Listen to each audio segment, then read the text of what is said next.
Among all the vices in this world, addiction to alcohol and drugs are the worst form of abuse a man can get into to wreck himself and his family members.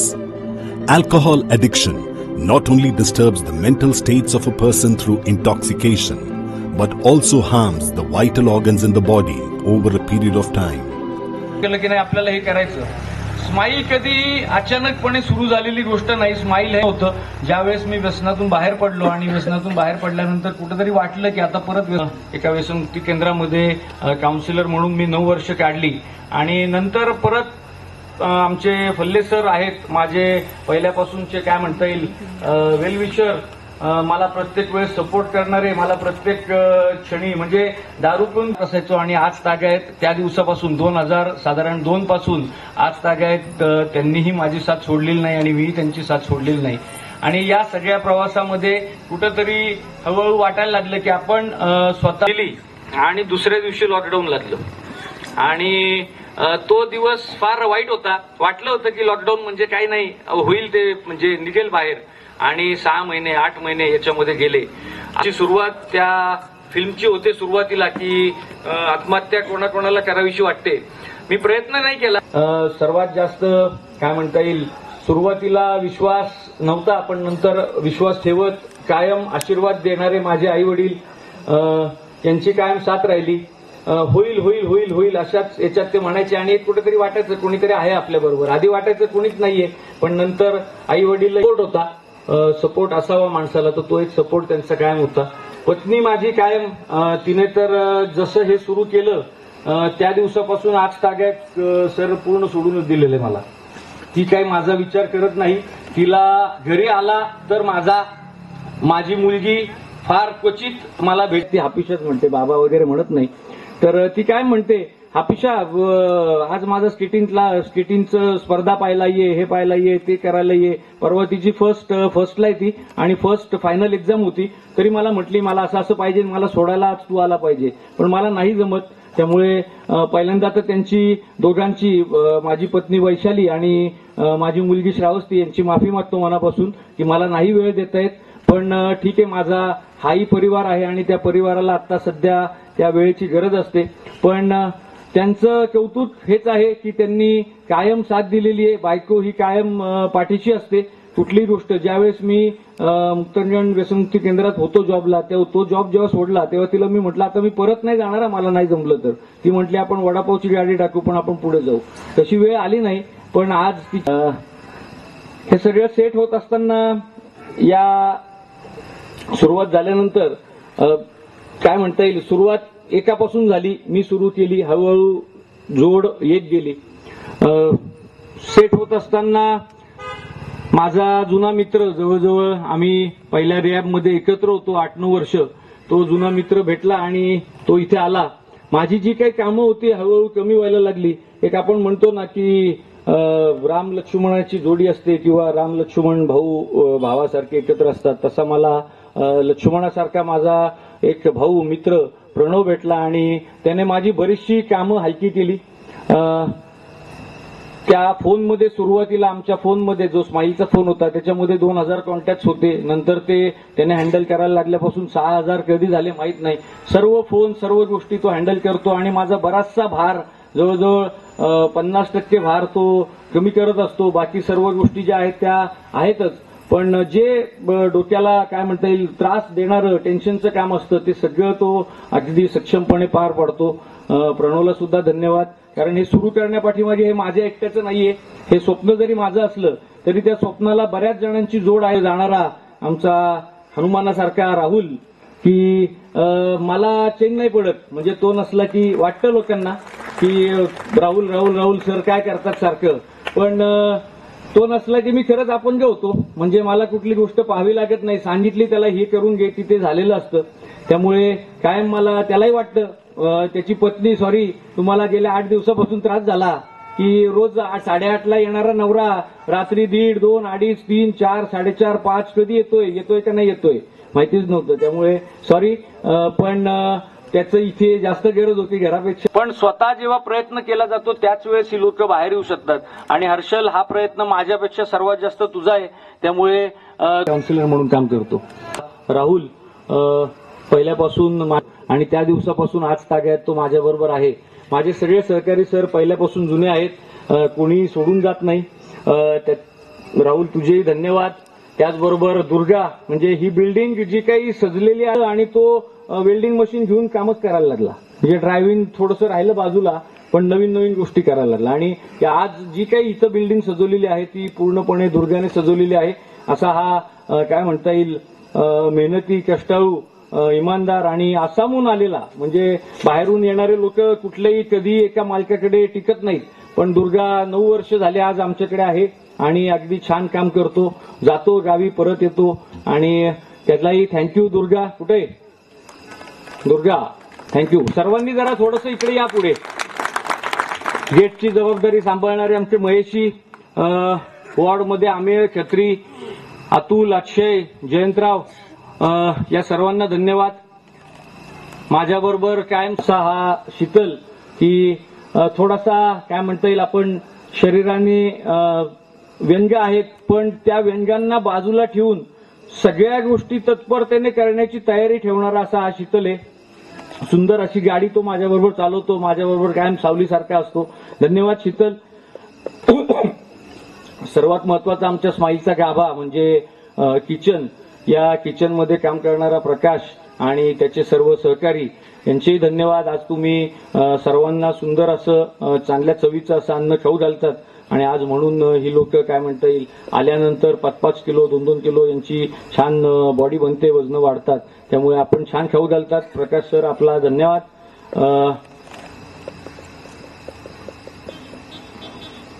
आणला जात नाही. सगळ्या स्माईलचा paint जो आहे त्यांची स्वतःची टेक्नोवेस नावाची paint company आहे. ही दिवस असा जात नाही की निखिलजी इथे आलेले नाहीयेत आणि त्यांनी इथे वेळ घालवलेला नाहीये.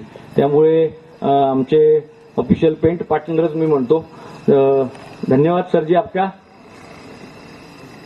कुठल्याही गोष्टीला नाही म्हणणारे आमचे मारुतीराव, या जागेचे ते मालक आहेत. काहीही सांगा, करा तुम्ही म्हणतात, कुठल्याही गोष्टीला नाही म्हणत नाही. कुठलाही मालक असा नसतो हे का केलंय ते का केलंय असं विचारत असतो, पण कुठल्याही गोष्टीला त्यांची ना नसते आणि छान आम्हाला त्यांचं सहकार्य आहे. ती जागा उपलब्ध करून दिली आणि आज खरंच हे मोठं काम सुरू झालं. हे काम सर एवढं खरंच आपण पाहतो एवढं सोपं नाहीये. घरात एक व्यसनी सांभाळला जात नाही, इथं 100 व्यसनी आपण एका छताखाली सांभाळतोय. हे सांभाळतो याचं सर्व कारण आता मी ज्यांची नावं घेतली, ज्यांना धन्यवाद दिले, स्माईल माझ्या एकट्यामुळे नाही, तर हे सगळे स्माईलचे खरे शिलेदार आहेत आणि तुम्हाला माझ्याकडून काय म्हणता येईल दंडवत, आदरपूर्व तुम्हाला नमस्कार माझा, की तुम्ही सर्व आहात म्हणून मी आहे आणि तुम्ही सर्व या. खरा लीडर कसा असावा तर हर्षल सरांसारखा, कारण लीडर कधी स्वतःला क्रेडिट घेत नाही, तो नेहमी हे क्रेडिट सगळ्यांमध्ये वाटतो. तर कुटुंब, मित्र, सहकारी यांचं प्रेम आणि सपोर्ट म्हणजे स्माईल असं आपण म्हणूया, कारण तुम्ही स्वतःला क्रेडिट घ्यायला तयार नाही आहात तर इट्स ओके. तर आपण आता स्वागत करणार आहोत स्टेजवरच्या मान्यवरांचं. सर्वप्रथम आपल्या सगळ्यांचे लाडके हार्दिक जोशी, पण मी थोडासा परिचय करून देते. खरं तर आपण सगळे त्यांना ओळखतो राणादा या एका भूमिकेसाठी, पण कोणत्याही क्षेत्रात तुम्ही काम करत असाल तर यशस्वी होण्यासाठी तुमच्यात असावा लागतो तो खरेपणा, जो हार्दिक जोशींकडे आहे. त्यांचे अनेक व्हिडिओज मी गेल्या 3-4 दिवसांमध्ये माफ करा 3-4 दिवसांमध्ये पाहिले, तेव्हा जाणवलं की त्यांच्यातला खरेपणा, त्यांच्यातला इनोसन्स हा त्यांच्या चेहऱ्यावर दिसतो आणि त्यांच्या बोलण्यातनं सुद्धा बऱ्याच वेळेला दिसतो. तुझ्यात जीव रंगला ही आपल्या सगळ्यांची लाडकी मालिका, त्याच्यातले राणादा अर्थात हार्दिक जोशी. ही मालिका संपून इतकी वर्ष झाली तरी आपण त्यांना अजून राणादा म्हणूनच ओळखतो, ते कदाचित त्यांच्यातल्या खरेपणामुळेच. गुरु नानक खालसा कॉलेजमध्ये त्यांनी महाविद्यालयीन शिक्षण पूर्ण केलं. आर्मीमध्ये जाऊन करिअर करायची त्यांची इच्छा होती असं त्यांनी एका मुलाखतीत सांगितलं, पण बरं झालं तुम्ही ऍक्टर झालात, नाही तर आम्हाला तुमच्या इतक्या छान छान भूमिका बघायला मिळाल्या नसत्या. कॉलेजमध्ये एकांकिका स्पर्धा आणि नाटकांमधून त्यांचा सहभाग होता. तेव्हापासूनच अभिनयाची गोडी लागली. स्वप्नांच्या पलीकडले या मालिकेत त्यांनी छोटीशी भूमिका केली. क्राईम पेट्रोल, दुर्वा या मालिकेतही केल्या भूमिका. मकरंद अनासपुरे यांचा रंगा पतंगा हा त्यांचा पहिला सिनेमा. जर्नी प्रेमाची या सिनेमात त्यांनी खलनायकाची भूमिका केली. जाऊबाई गावात हा कार्यक्रम फक्त सूत्रसंचालक म्हणून नाही तर त्या गावातल्या माणसासारखं वागल्यामुळे ते सूत्रसंचालक नाही तर आपले वाटले. व्यायाम करणे आणि ढोल वाजवणे या त्यांच्या आवडी. त्यांच्या मालिकेतील राणादा हे त्यांच्या भूमिकेचं नाव नाही तर प्रेक्षकांनी त्यांना दिलेली पदवी आहे. तुझ्यात जीव रंगला आणि तुझ्या माझ्या संसाराला आणि काय हवं या मालिकांसाठी त्यांना सर्वोत्कृष्ट नायकाचा पुरस्कारही मिळालेला आहे. असे हार्दिक जोशी यांचा सत्कार पंडित सरांनी करावा अशी मी त्यांना विनंती करते.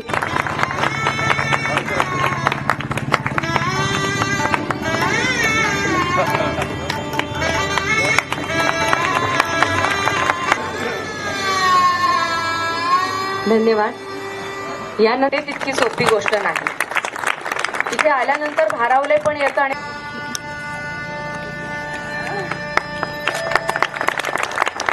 स्माईल व्यसनमुक्ती केंद्र ज्या जागेत उभं आहे त्या जागेचे मालक आणि सरांचे चांगले मित्र मारुती कारके यांचा आपण आता सत्कार करूया.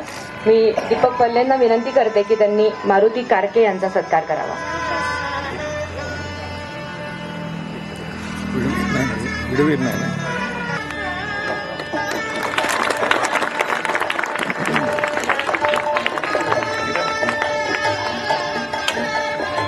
धन्यवाद. सहभागी असणारे किरण ओसवाल यांचाही आपण सत्कार करूया. मी दीपक वल्ले सर आणि पंडित सरांना विनंती करते की त्यांनी किरणजी ओसवाल यांचा सत्कार करावा.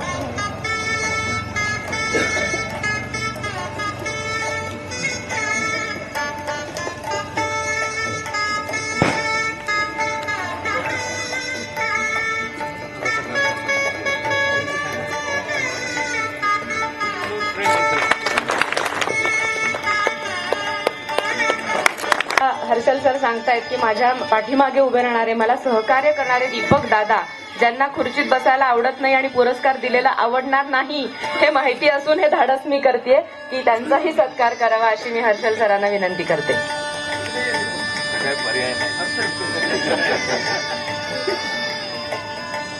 खुर्चीसाठी धडपडणाऱ्या या जगामध्ये अशी निरपेक्ष लोक आहेत हे बघूनही आश्चर्य वाटतं.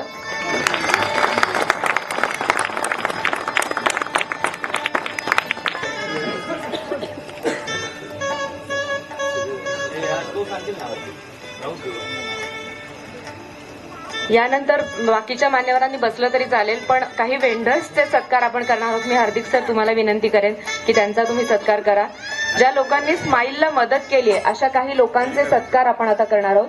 स्वामी यानंतर मुंगसे मेडिकलचे प्रदीप मुंगसे यांनी पुढे यायचंय.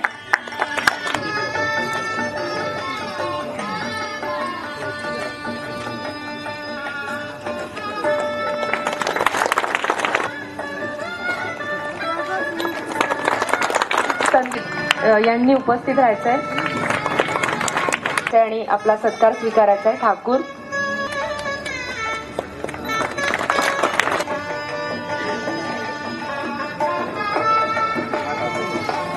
गिरी किंवा दिवटे ह्या दोघांपैकी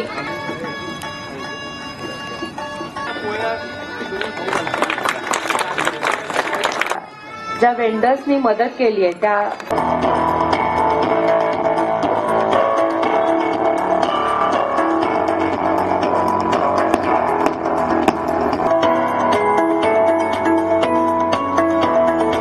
10 जून 2004 रोजी मुक्तांगण व्यसनमुक्ती केंद्रामध्ये त्यांची ऍडमिशन झाली. मुक्तीची चर्चा करणं हे सगळं सुरू झालं.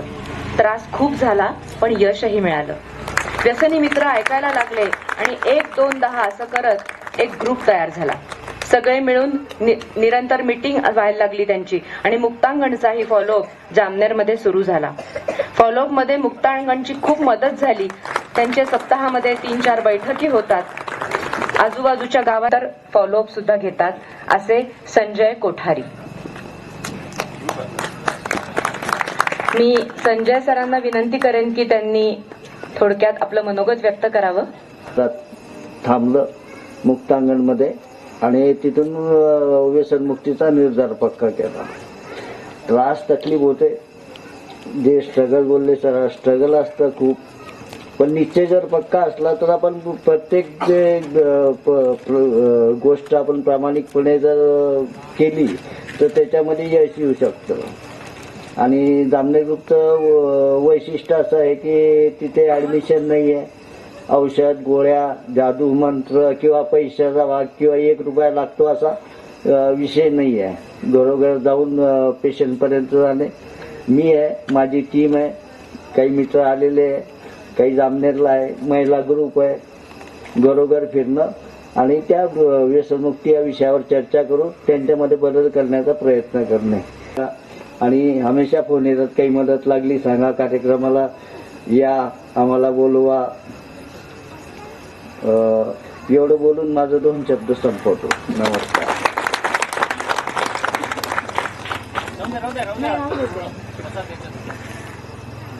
धन्यवाद। यानंतर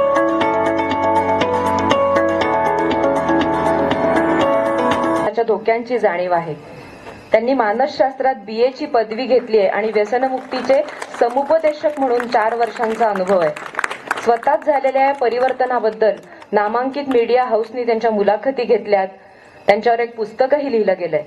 व्यसनाला लोकांना माहिती करून देणं हा त्यांचा उद्देश आहे। पुणे, रायगड, मुंबई इथे त्यांनी केलं होतं। त्यांच्या जीवनावर इंटरनॅशनल मीडिया हाऊस यांनी एक माहितीपटही बनवला होता। अनेक आघाडीच्या टीव्ही वृत्तवाहिन्या, प्रिंट आणि डिजिटल प्रकाशनांमध्ये ते झळकले आहेत। असे राहुल जाधव यांनी पुरस्काराबद्दल आपलं मनोगत व्यक्त करावं अशी मी त्यांना विनंती करते। मी नेहमी इथे बोलत असतो सोमवारी गुरुवारी। आज उद्देश वेगळा आहे। आज पुरस्कार मिळालाय। पुरस्कार मिळाला तो संघर्षाकडून स्वप्नपूर्तीकडे। तर पहिले मला हर्षल सर बोलले की पुरस्कार आहे म्हणून। मी बोललो अजून काम चालू केलेलं आहे, अजून बराच प्रवास आहे। तर मला हे प्रोत्साहन दिलं त्यांनी पुरस्कार देऊन, अजून खूप काम बाकी आहे। तर माझ्याबद्दल थोडक्यात माहिती देतो ज्यांना माहिती नसेल त्यांना। तर संघर्ष सुरू कधी झाला तर 2007 ला मी आर्थरोड जेलमध्ये होतो। माझ्यावर 17 केसेस होत्या, 2 MCOC मकोकाच्या आणि बाकीच्या आर्म्स ॲक्टच्या आणि अटेम्प्ट टू मर्डर, एक्स्टोर्शन केसेस। तिथे मला वाटलं की मी सुधरावा आणि मी ठरवलं की बाबा आता बस। आर्थरोड जेलच्या मर्डर बॅरॅकमधून मी बाहेर बघत होतो की बाहेर एका टॉवरमध्ये 6 वाजता सकाळी लाईट चालू व्हायची आणि रात्री 11 वाजता बंद व्हायची। म्हणलं असं लाईफ मला जगायचंय। तर ते स्वप्न होतं माझं, पण ते किती वेळ लागेल त्या गोष्टीला ते मला काही आयडिया नव्हती। ते स्वप्नच राहील असं मला वाटत होतं तेव्हा। पण त्यानंतर बाहेर आल्यावर बराच स्ट्रगल झाला पुढे। माझं पुस्तक आहे त्याच्यात पण बघू शकता, वाचू शकता। आता तेवढा टाइम नाही मला बोलायला। पण त्यानंतर मी प्रयत्न केला पुन्हा व्यवस्थित राहायचा, पण पूर्व इतिहास परत तो मध्ये आला अडथळा आणि मग त्या अडथळ्याला पार करू नाही शकलो मी आणि मी व्यसनाधीन झालो। आणि व्यसनाधीन झाल्यानंतर एका व्यसनमुक्ती केंद्रात मला ऍडमिट केलं। तिथे मी 3 वर्ष राहिलो। त्यानंतर बाहेर आलो आणि तिथे मला एक पॉझिटिव्ह सबस्टिट्यूट मिळालं। मी पूर्वी धावत होतो पोलिसांपासून, जेलमधून पळालोय, कोर्टातून पळालोय, लॉकअपमधून पळालोय आणि तिथे मला व्यसनमुक्ती केंद्रात धावायला सांगितलं आणि बोललो मी पूर्वी पण धावत होतो, आता पण मला धावता येईल। तर माझं कॉज चेंज झालं। मी पूर्वी पोलिसांपासून धावत होतो आणि आज मी मॅरेथॉन मध्ये धावतोय।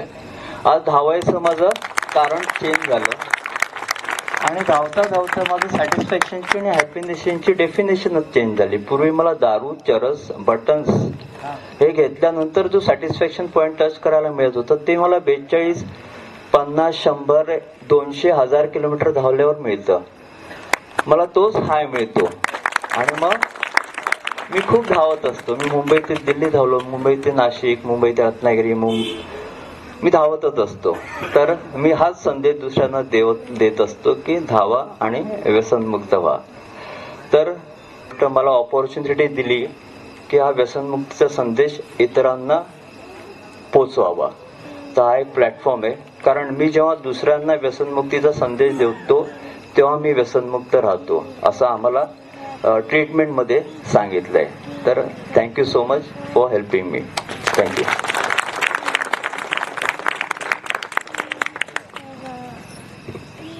तिसरे पुरस्कारार्थी सारंग राजवाडे यांचा व्हिडिओ आपण बघूया आधी.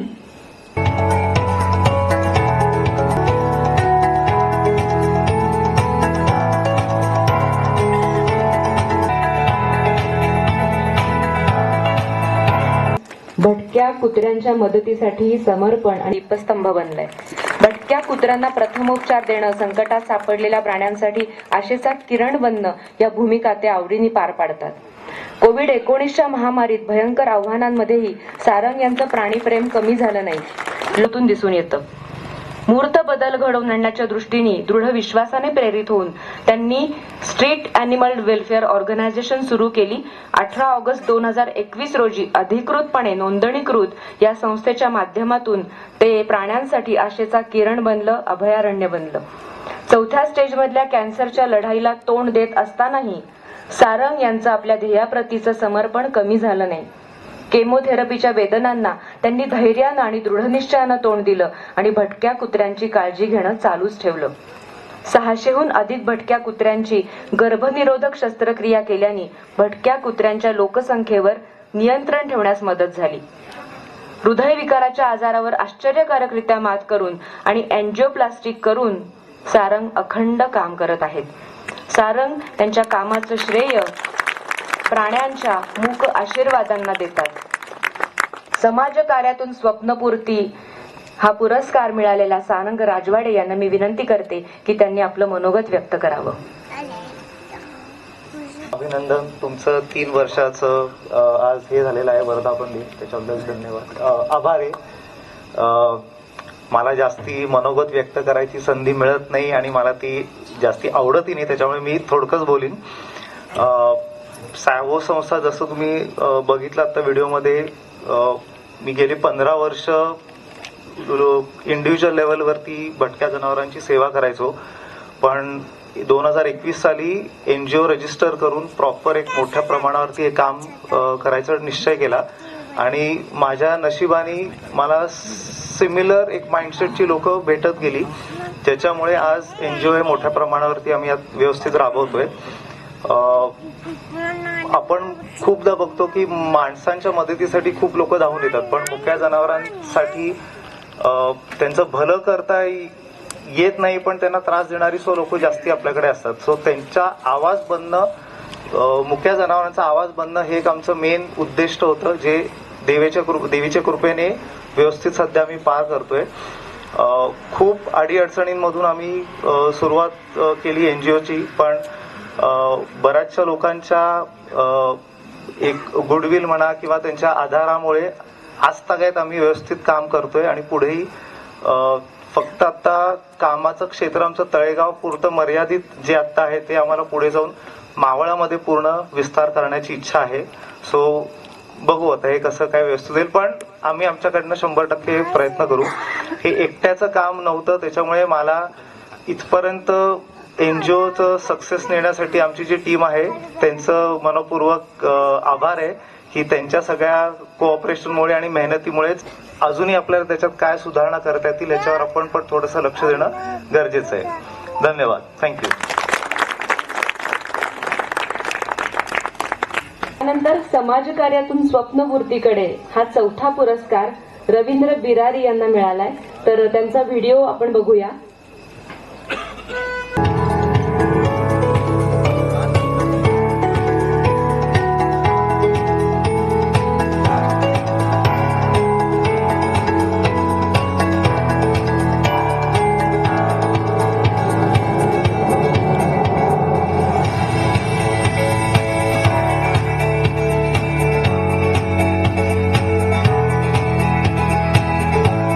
बार्बर रवींद्र बिरारी गेल्या 11 वर्षांपासून निराधार महिला अशा अनेक लोकांना ते ही सेवा देतात.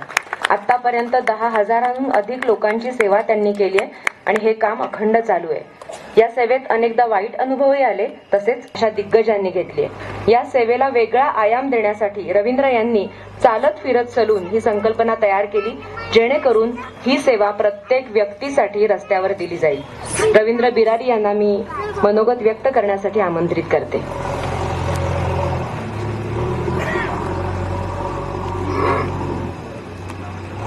प्रथम सर्वांना नमस्कार. माझा मी एक जातीने न्हावी आहे. मला समाजसेवा करायची होती. माझे जे आदर्श आहे बाबा आमटे आणि गाडगे महाराज. लहानपणापासून वाटायचं की आपल्याला समाजामध्ये काहीतरी करायचं आहे, समाजाचं काहीतरी देणं आहे, तर नक्की काय करायचं.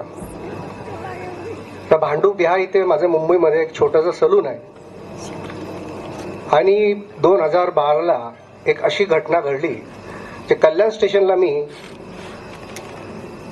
पावसाच्या दिवसात मी कल्याण स्टेशनला लोकलचा काही प्रॉब्लेम झाला आणि तिथं मी स्टेशनवर बसलेलो होतो.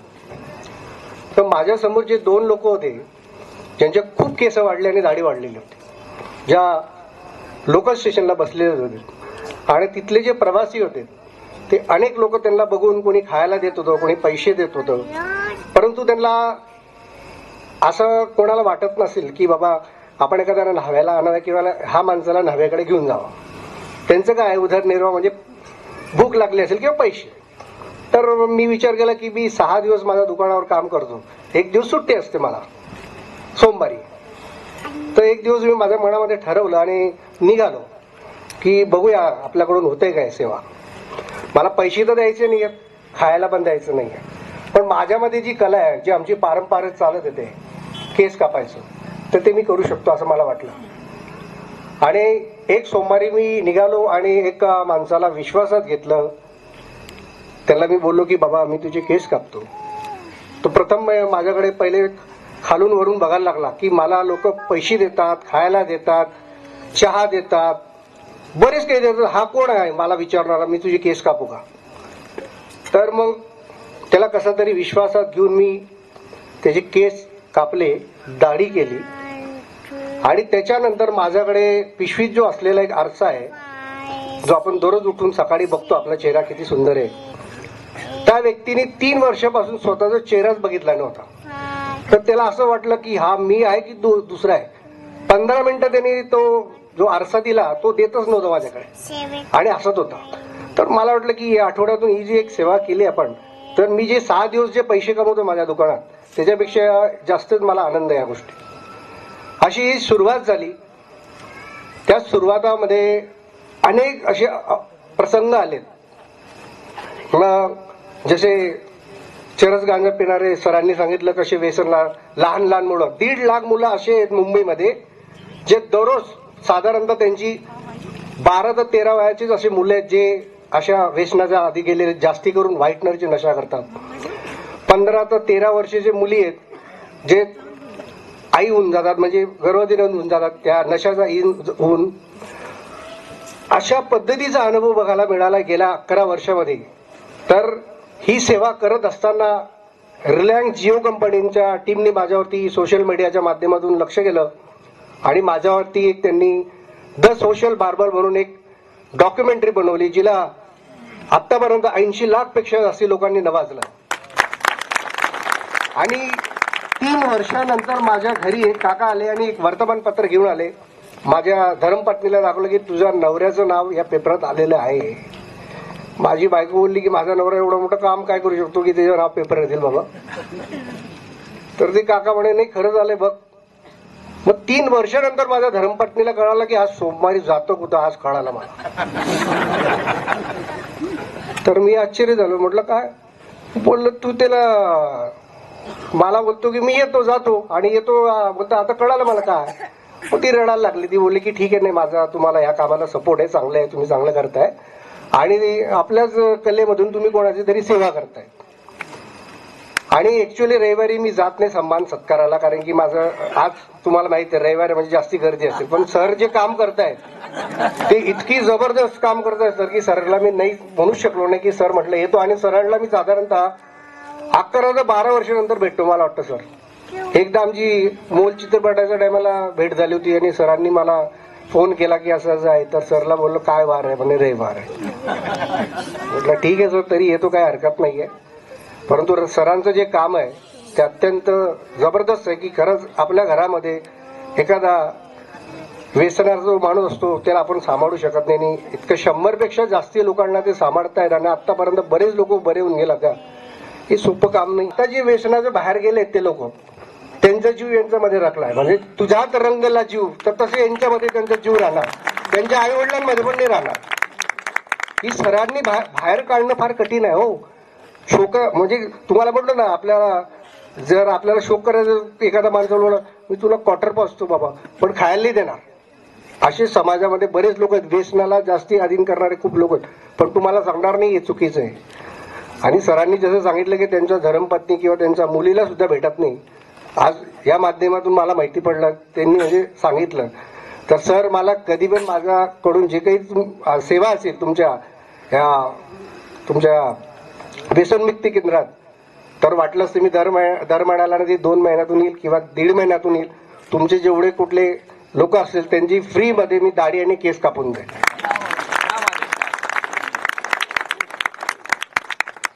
आता आपण बघतोय, फक्त ऐकतोय, हे जे पिक्चर जे काही चाललंय हे चाललंय 10-15 मिनिटात सर्व विसरून जाणार आहे. कारण की आता सोशल मीडियामध्ये इतकं आटपलोय आपण की आपल्याला कळतच नाही काय झालं काय करायचंय. हे फक्त आता हे चाललंय म्हणून अरे हा ते हर्षल जोडी जबरदस्त काम करत, अरे बापरे एक नंबर, घरी सर्व विसरून जाणार सकाळी उठा. हा माझा अनुभव आहे. कारण की मला माझे बरेचसे नावी बंधू आहे ना, अरे आज स्वतःसाठी करतोय, याचं पब्लिसिटीसाठी करतोय, याच्यासाठी करतोय, पण आज 11 वर्षापासून नित्य नेमाने माझी ती सेवा चालू आहे. त्याच्यामध्ये अनेकदा लोकांनी मारलं मला, 7-8 वेळेस तर मारलं मला. आणि कधी कधी मार खाऊन पण माझ्या बायकोला बोलू शकत नव्हतो, कारण की मग ती म्हणते तुम्ही कशाला करताय काम, ती बोलू शकत होती. पण ते असं चाललंय, परमेश्वराची कृपा आहे. आणि जाताना एवढंच सांगतो की कर्म तुम्हाला तिथं पाठवतात. तुमचे जे कर्म असतात, आज सरांना ही जी काही संकल्पना सुचली, त्यांच्या कर्माने त्यांना ती गोष्ट सांगितली की तुम्ही हे करा. जो निवडणार असतो तो स्वामी असतो, म्हणून भिवू नको, मी तुझा पाठीशी आहे. तर सरांच्या पाठीशी स्वामी समर्थ राहतील. आणि आहेत. धन्यवाद मला एवढा सन्मान दिल्याबद्दल हर्षलजी आणि तुमच्या सर्व टीमला माझी खूप खूप शुभेच्छा. धन्यवाद.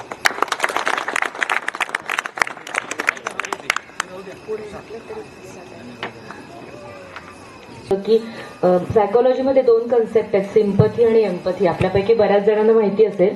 सिम्पथी आपल्याला खूप लोकांबद्दल वाटते की अरे रे बिचारा, पण हे एम्पथी असणारी जी लोक आहेत ना, ती त्या व्यक्तीच्या जागी जाऊन ती वेदना सहन करून त्याला काय मदत करता येईल, अशी एम्पथेटिक लोक आज आपल्या इथे सगळीकडे आहेत. आणि अशा लोकांच्या सहवासात इतका सुंदर वेळ घालवायला मिळतोय.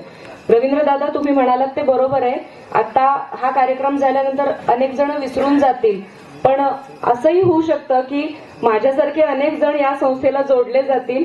मला हेच सांगायचंय की जसं रवींद्र दादा म्हणाले की मी ही सेवा पुरवायला तयार आहे, तसं इथल्या लोकांसाठी काही मनोरंजनाचे कार्यक्रम घेऊन यायला आम्ही संस्थेतर्फे तयार आहोत. तर तुम्ही परवानगी द्यावी. काही गाण्याचे कार्यक्रम, मूकनाट्य, नाट्य अभिवाचन असे काही कार्यक्रम आम्ही तुमच्यासाठी घेऊन येऊ, तर तुम्ही नक्की त्याचाही आनंद घ्या. यानंतर किरण ओसवाल यांना मी विनंती करते की त्यांनी आपलं मनोगत व्यक्त करावं.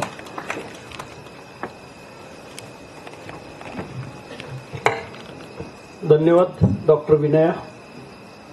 सर्वप्रथम हर्षल आणि तुझ्या टीमला या वर्धापन दिनाच्या खूप खूप शुभेच्छा.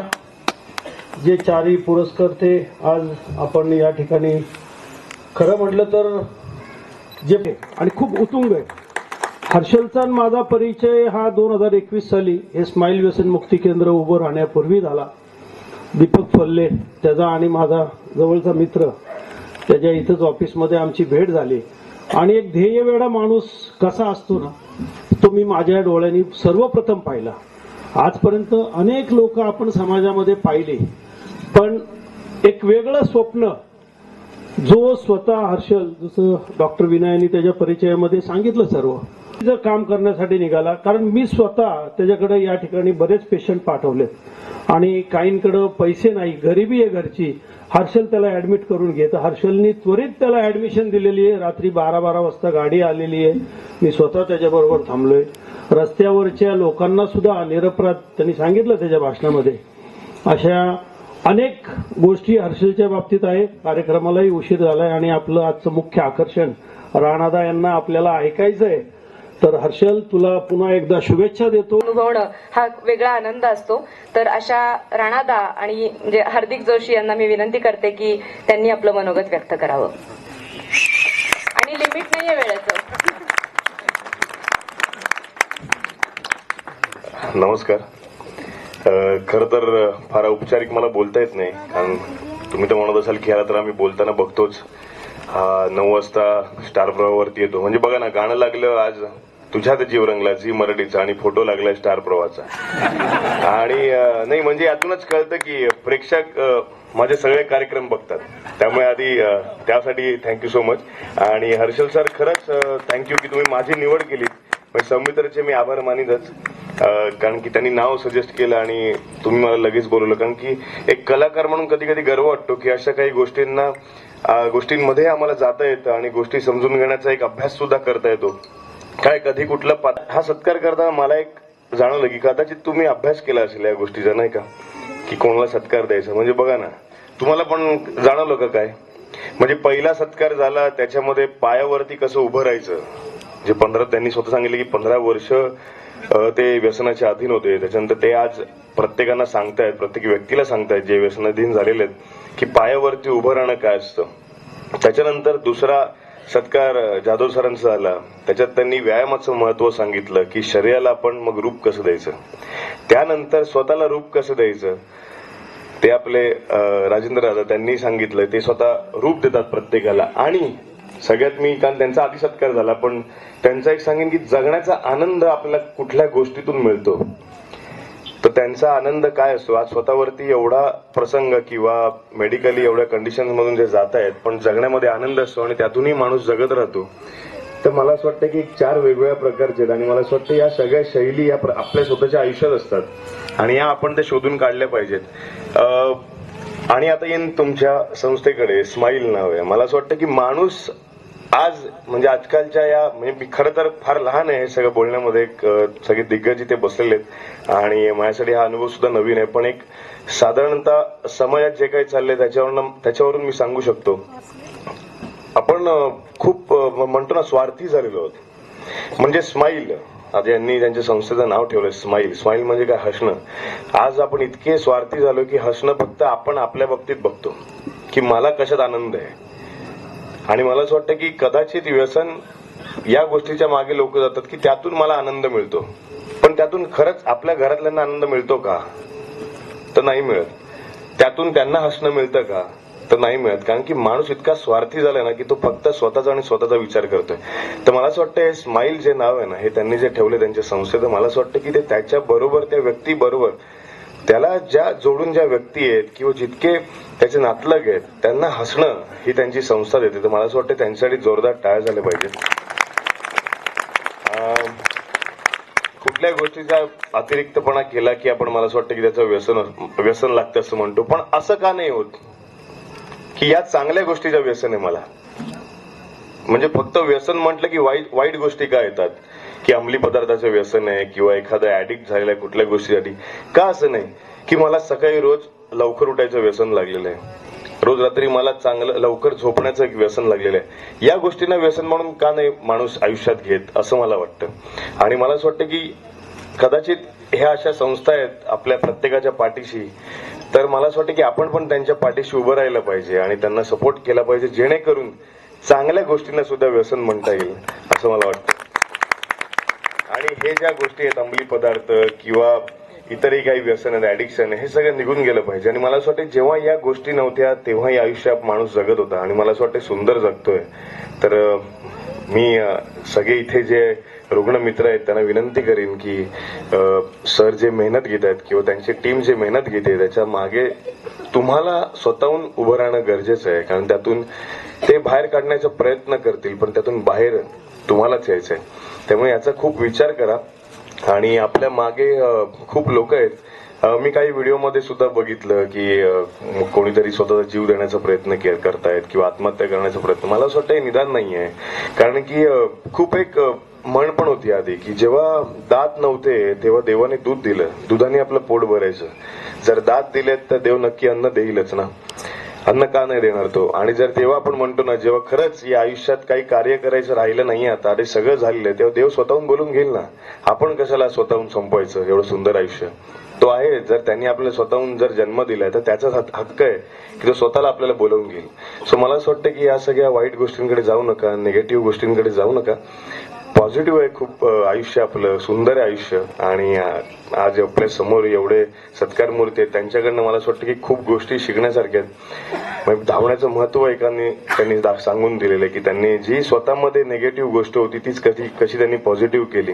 एक आहे ज्यांनी आयुष्य म्हणजे एखादा माणूस तर हरून गेला असता पण त्यातूनही उभं राहून तो आयुष्य जगतोय आणि एक माणूस दुसऱ्याला रूप देतोय. आणि एक आहे जो स्वतःच्या पायावरती उभं राहायला शिकवतोय. तर मला असं वाटतं की यातून सगळ्या गोष्टी आपण घेतल्या पाहिजेत. आणि मला असं वाटतं की असे कार्यक्रम असतील किंवा आज मी बोलतोय, जे सत्कार मूर्ती आहेत ते बोलून गेले किंवा इकडचे जे आहेत अध्यक्ष आहेत या संस्थेचे ते बोलतात. मला असं वाटतं बोलून झाल्यानंतर खरंच जसं त्यांनी मग सांगितलं की कार्यक्रम झाला, कलाकार बोलून गेले किंवा कोण पाहुणे आले बोलून गेले, आपण विसरून जातो. खरंच विसरून जातो. कारण की आपण ना टेक्नॉलॉजीच्या मागे खूप गेलेलो आहोत. तर मला असं वाटतं की आपण स्वतःचा विचार केला पाहिजे या गोष्टीचा आणि आपण सगळ्यांनी सपोर्ट केला पाहिजे या गोष्टीला. जसं तुम्ही आमच्या कलाकारांना सपोर्ट करता तसं हे सुद्धा कलाकार आहेत. कारण की हे नवीन आयुष्य माणसांचं घडवत असतात. तर यांच्या पाठी सुद्धा तुम्ही तशीच आशीर्वाद आणि प्रेम राहू देत, म्हणजे या संस्थेला जास्त शक्ती मिळेल आणि हातभार लागेल. आणि एवढंच सांगेन आणि माझ्याबद्दल एवढं सांगेन की असंच प्रेम आणि आशीर्वाद माझ्यावरती सुद्धा राहू देत, म्हणजे आम्ही अजून चांगलं काम करू. जरा अवतार असा दिसतोय माझा, कारण की मालिकेमध्ये सध्या तसा अवतार आहे. त्याला 2 महिने डांबून वगैरे ठेवलं होतं आणि मग आलो. आणि सूत्रसंचालनाचं म्हणाल खरंच त्यांच्याकडे काय झालं पाहिजेत, कारण की सूत्रसंचालन हे सोपं नसतं. याचा अनुभव मी घेतलाय जाऊबाई गावात या कार्यक्रमाच्या वेळी. मी काही सूत्रसंचालन किंवा निवेदक नाहीये, पण मी करण्याचा प्रयत्न केला आणि मला असं वाटतं की त्याचे मार्क तुम्ही मला द्या थोडंस, असं मी म्हणेन. आणि असंच मराठी कलाकार जगवा. आणि मी एक सांगेन, जे सगळे मित्र आहेत इथे रुग्णमित्र त्यांच्यासाठी, की आपल्या भारताचा इतिहास, आपल्या महाराष्ट्राचा इतिहास खूप मोठा आहे आणि व्यसन हा आजार नसून आपला शत्रू आहे. आणि मला असं वाटतं की भारताने प्रत्येक शत्रूला एका झटक्यात डावपेच केलेलं आहे, धोबीपछाड केलेलं आहे. तर मला असं वाटतंय की त्याला आपल्यावरती हावी होऊ देऊ नका. जो इतिहास आहे हा इतिहास असाच राहिला पाहिजे.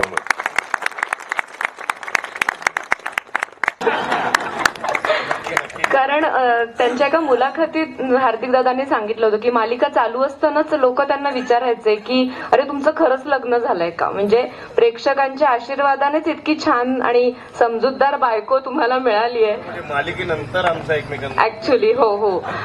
तर नक्की तुम्ही त्यांना घेऊन या, हेच आमच्यासाठी खूप मोठी गोष्ट असेल. आणि आता एक खूप छान गोष्ट हार्दिक दादा सांगून गेले, ती म्हणजे की गोंदवलेकर महाराज सुद्धा आपल्या प्रवचनांमधून हे सांगतात. खरं तर ही स्पिरिच्युअलिटी आहे की व्यसन जर बाजूला ठेवलं की व्यसनाच्या जागी आपलं ध्येय किंवा स्वप्न ठेवलं ना तर माणूस असा वेड्यासारखा धावत सुटतो. इतकं सोपं आहे आपलं ध्येय साध्य करणं. म्हणजे व्यसनी माणसं ध्येयाप्रती लवकर पोहोचतात नॉर्मल लोकांपेक्षा, असं स्पिरिच्युअलिटी सुद्धा सांगते. आणि हार्दिक दादा आता तसंच सांगून गेले. इतक्या सुंदर रंगलेल्या कार्यक्रमाचं आभार प्रदर्शन हर्षल जोशी यांनी करावं अशी मी त्यांना विनंती करते.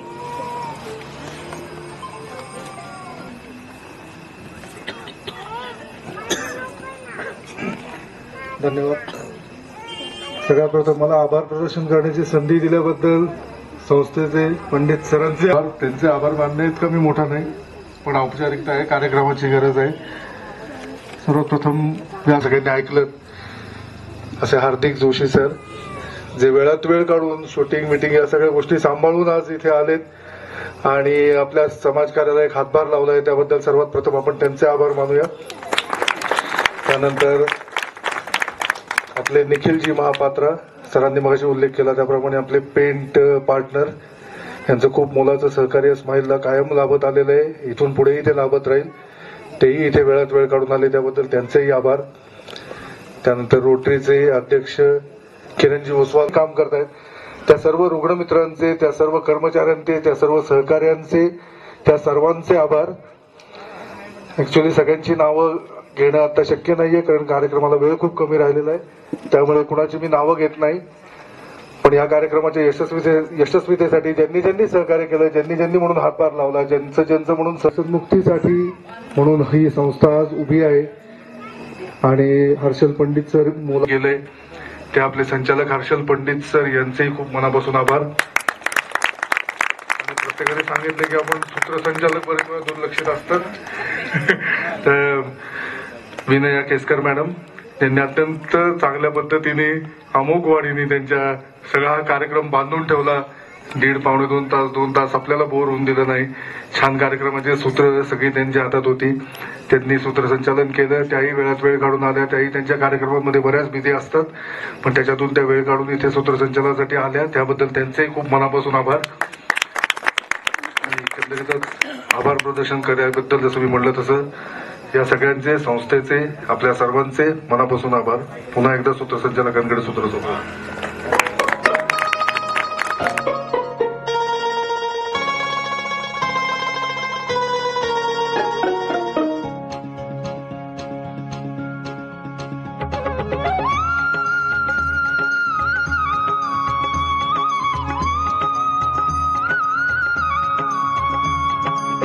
जीवन नौका खाई गोते, कसा करू भवसागर पार. जीवन नौका खाई गोते, कसा करू भवसागर पार. तूच दयाळा त्राता तुझी कृपा अपरंपार. तुझी कृपा अपरंपार. जीवन नौका खाई गोते, कसा करू भवसागर पार. तूच दयाळा त्राता तुझी कृपा अपरंपार. तुझी कृपा अपरंपार. तुझी कृपा अपरंपार. तुझी कृपा अपरंपार.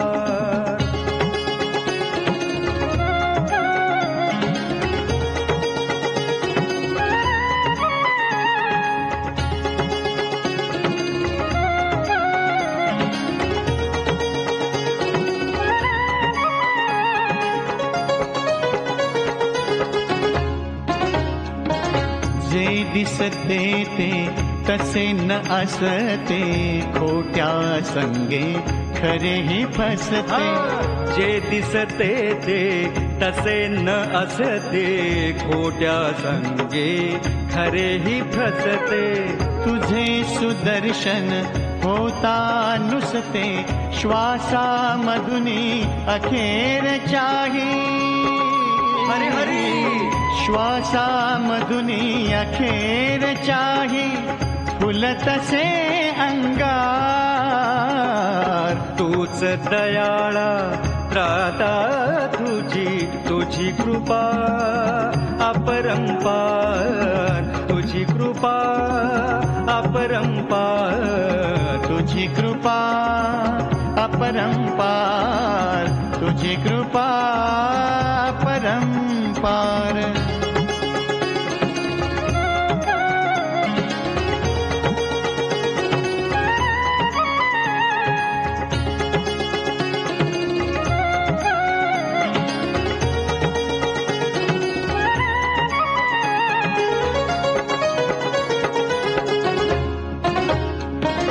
वाटेवरती कितीक वादळे, दुर्दैवाचे पहाड ठाकले.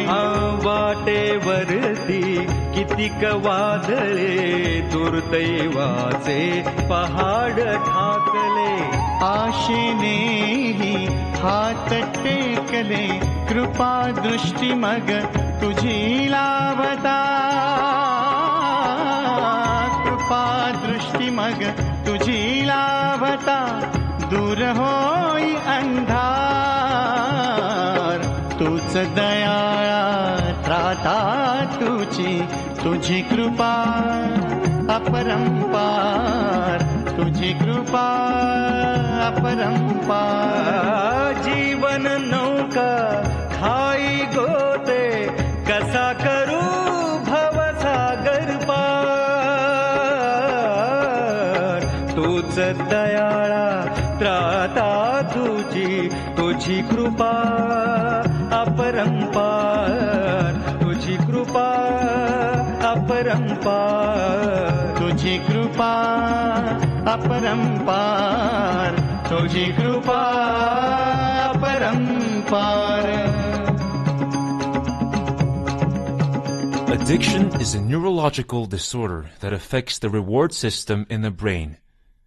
In a healthy person, the reward system reinforces important behaviors that are essential for survival, such as eating, drinking, sex, and social interaction. For example, the reward system ensures that you reach for food when you are hungry because you know that after eating you will feel good. In other words, it makes the activity of eating pleasurable and memorable, so you would want to do it again and again whenever you feel hungry. Drugs of abuse hijack this system, turning the person's natural needs into drug needs. The brain consists of billions of neurons, or nerve cells, which communicate via chemical messages, or neurotransmitters. When a neuron is sufficiently stimulated, an electrical impulse called an action potential is generated and travels down the axon to the nerve terminal. Here it triggers the release of a neurotransmitter into the synaptic cleft, a space between neurons. The neurotransmitter then binds to a receptor on a neighboring neuron, generating a signal in it, thereby transmitting the information to that neuron. The major reward pathways involve transmission of the neurotransmitter dopamine from the ventral tegmental area, the VTA, of the midbrain to the limbic system and the frontal cortex. Engaging in enjoyable activities generates action potentials in dopamine-producing neurons of the VTA. This causes dopamine release from the neurons into the synaptic space. Dopamine then binds to and stimulates dopamine receptor on the receiving neuron. This stimulation by dopamine is believed to produce the pleasurable feelings or rewarding effects. Dopamine molecules are then removed from the synaptic space and transported back into the transmitting neuron by a special protein called dopamine transporter. Most drugs of abuse increase the level of dopamine in the reward pathway. Some drugs such as alcohol, heroin, and nicotine indirectly excite the dopamine-producing neurons in the VTA so that they generate more action potentials. Cocaine acts at the nerve terminal. It binds to dopamine transporter and blocks the reuptake of dopamine. Methamphetamine, a psychostimulant, acts similarly to cocaine in blocking dopamine removal. In addition, it can enter the neuron into the dopamine-containing vesicles, where it triggers dopamine release even in the absence of action potentials. Different drugs act in different ways, but the common outcome is that dopamine builds up in the synapse to a much greater amount than normal. This causes a continuous stimulation, maybe overstimulation of receiving neurons, and is responsible for prolonged and intense euphoria experienced by drug users. Repeated exposure to dopamine surges caused by drugs eventually desensitizes the reward system. The system is no longer responsive to everyday stimuli. The only thing that is rewarding is the drug. That is how drugs change the person's life priority. After some time, even the drug loses its ability to reward, and higher doses are required to achieve the rewarding effect. This ultimately leads to drug overdose. हीच मुची प्रार्थनान, हेच मुचे मागणी. हीच मुची प्रार्थनान, हेच मुचे मागणी. माणसाने माणसाशी माणसा सम वागणे